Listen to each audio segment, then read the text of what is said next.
Another day, another basketball stories na naman ang pagkikwentuhan natin. At ngayon nga, yung pag-uusapan natin ang balitang pag-trade pa ng Los Angeles Lakers kay Jared Vanderbilt. At ang balitang trade sa pagitan ng Golden State Warriors at Portland Trail Blazer.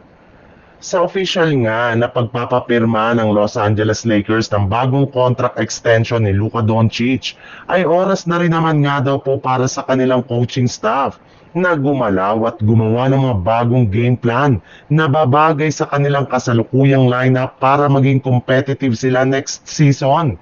Sinabi na nga ni Luka na hindi na nga daw siya makapaghintay pa na makabalik sa NBA Finals at makakuhang muli ng kampyonato bilang parte ng Lakers.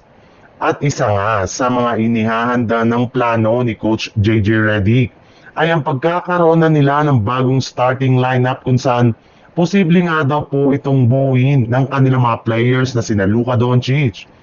Marcus Smart, LeBron James, Rui Hachimura at si DeAndre Ayton.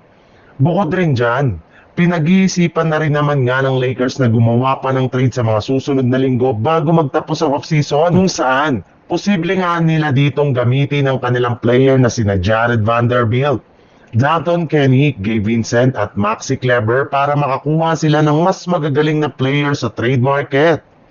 Sa ibang balita naman, dahil nga hanggang ngayon ay hindi pa rin naiti-trade ng Golden State Warriors si Jonathan Kuminga ngayong off-season sa hindi nila pagkakaintindihan ng mga kupunan ng Phoenix Suns at Sacramento Kings, ay nakapos nga ang kanilang mga gagawin sa ng move para mapalakas ang kanilang lineup.